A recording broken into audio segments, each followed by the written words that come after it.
Yo, what's good, YouTube? It's your boy EazyDubsTv, man, and I'm back at it with another banger, man. If you're new to the channel, make sure to hit that subscribe button, as we are on the road to 12k subs, and I can't do it without you, gang. So you make sure that you turn on the bell icon so that way you don't miss out on any of the daily live streams. And yes, I said daily because they truly are daily live streams on any 2K news and content moving forward. And make sure to smash that like button. Let's try to get this video up to at least 5 likes. I know we can do it. Let's take out 2 seconds to like up the vid, and it's greatly appreciated. So today I got the best shooting badges in NBA 2K23 as far as season 2 is concerned. Now we did do a badge list for season 1. Yeah, make sure to go check out those videos as well, and you can kind of compare them because some badges might have changed. I may have a different opinion on other badges now that we've had our hands on the game for a lot longer. So without further ado, because I don't want to hold you up too long, let's get into it. Up first, we got Agent 3s. Obviously, Agent 3s is definitely going to be an S tier badge.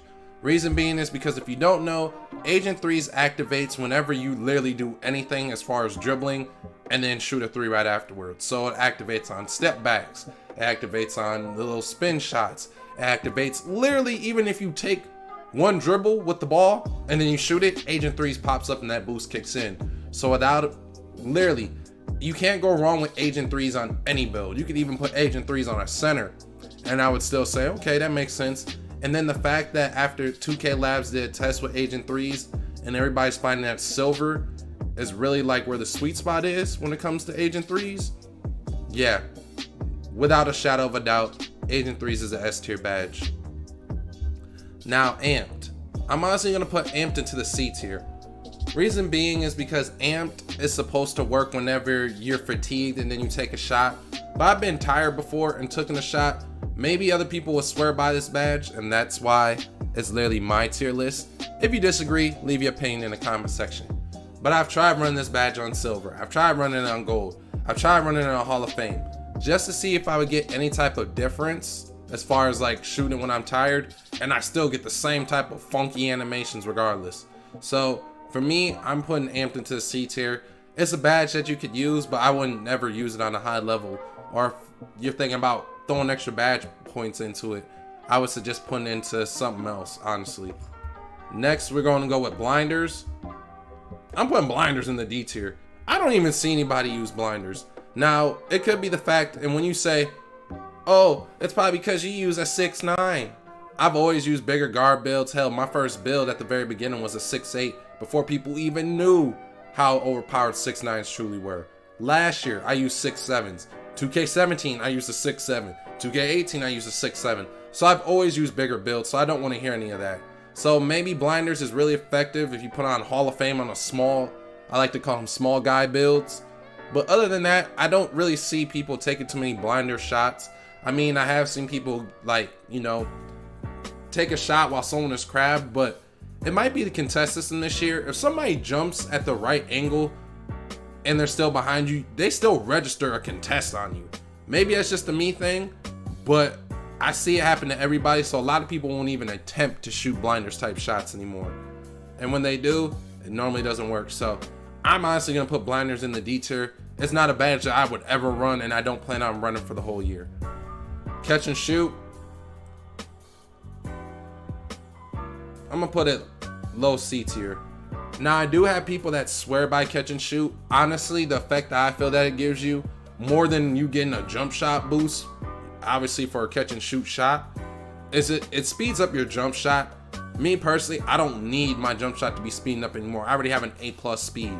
And once you get used and get that muscle memory from timing like shots from just normal catch and shoots, you don't really have to ever use catch and shoot. Maybe you can make the argument if you're a big man, but quite honestly, I wouldn't waste it running it with any guard, so it's gonna go into the C tier for me. Now, next badge you got is Claymore. S tier badge. It's hard to argue that Claymore isn't an S tier badge. It's literally catch and shoot, but better. You're sitting there, and pretty much whenever, like, as soon as, how should I say, if you wait patiently, so it's kind of like, what was the badge from last year? Can't even think of it. But pretty much what it does is if you're standing there, the longer you stand there, before you take a catch and shoot type of shot, you'll get a boost to your jump shot. Everybody should be running Claymore, even if you get it on bronze, silver, whether you're a center or PG, shooting guard, whatever. At least you can make an argument that Claymore should be ran at least silver or bronze or whatever level you can get it to.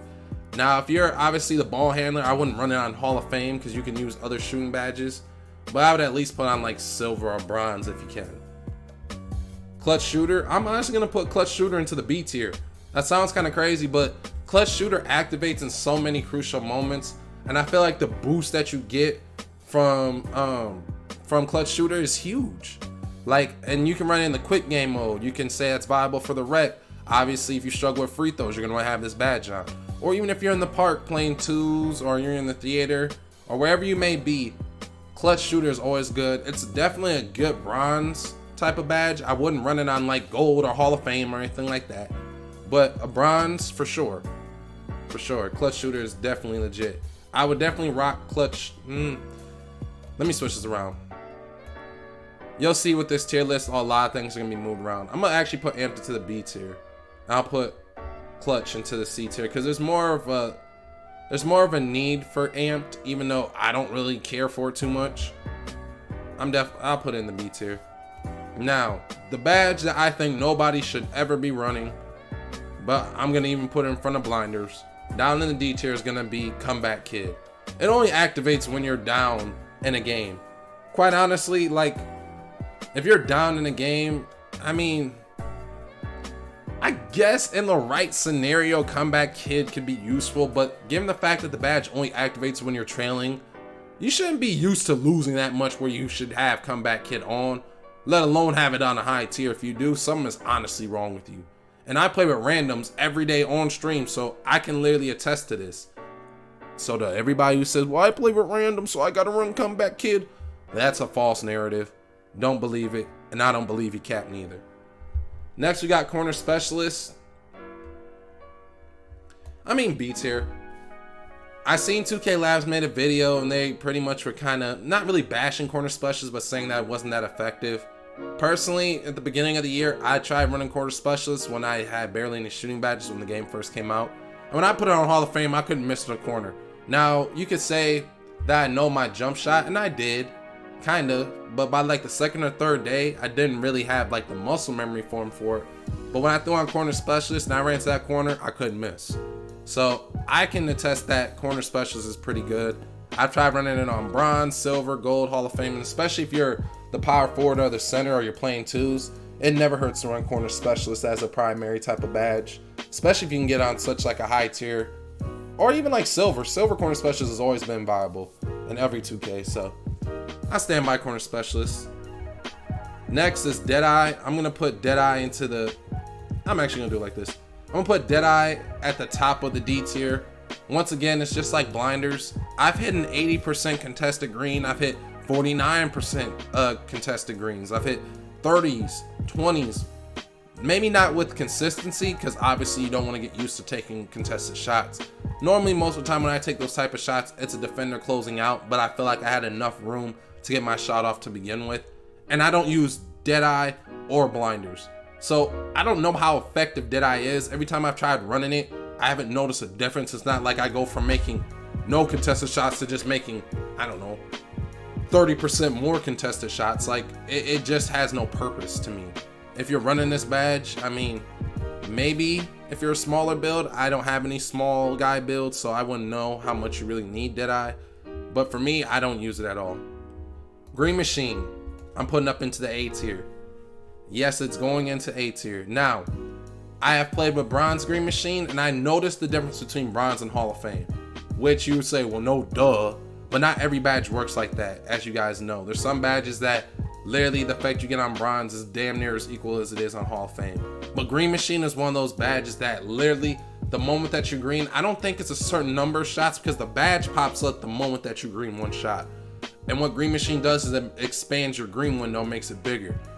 Once you get this badge going, especially if you have it on like gold or Hall of Fame, and you actually know your shot, it's a wrap, bro. You're not missing.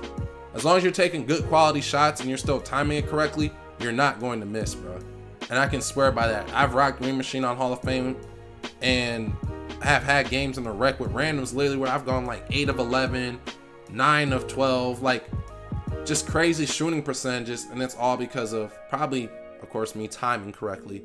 But Green Machine definitely helps. So you gotta give credit where credit is due. Green Machine is going into A tier. Next is Guard Up. I'm honestly gonna put Guard Up into the C tier. I'm gonna put it above Deadeye and Blinders. Reason being is because I feel like Guard Up, you can make an argument that you at least want to have the badge on bronze, so that way it negates those contests of people just running out at you. As long as you time your shot correctly, you'll make those contested shots with Guard Up.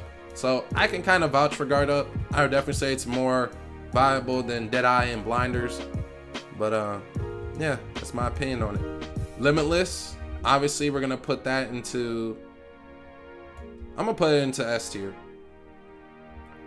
You know what? Actually, I'm gonna put it in the A tier, and I'm gonna explain why. I swear by gold Limitless, I still have been trying to core it on my 6.8 3.4 for the longest. I still don't have it on gold. I got it on bronze and silver, but I don't have it cored yet to gold.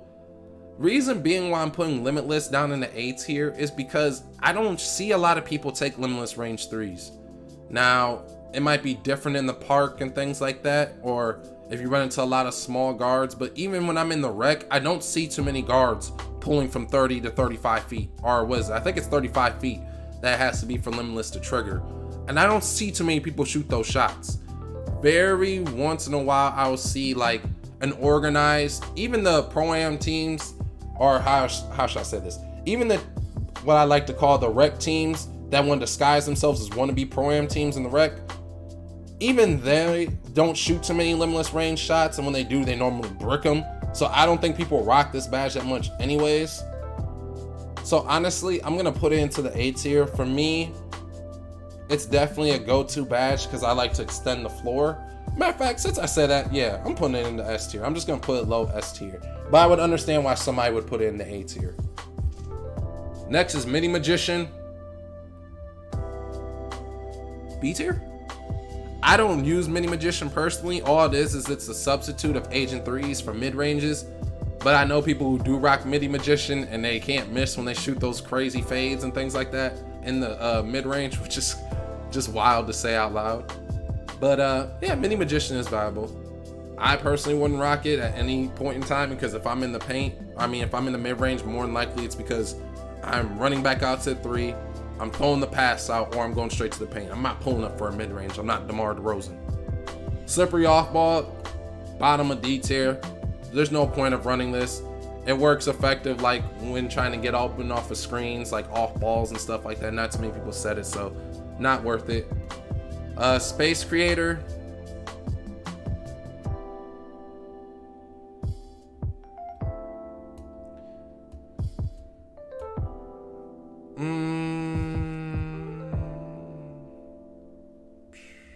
I'm gonna move this up.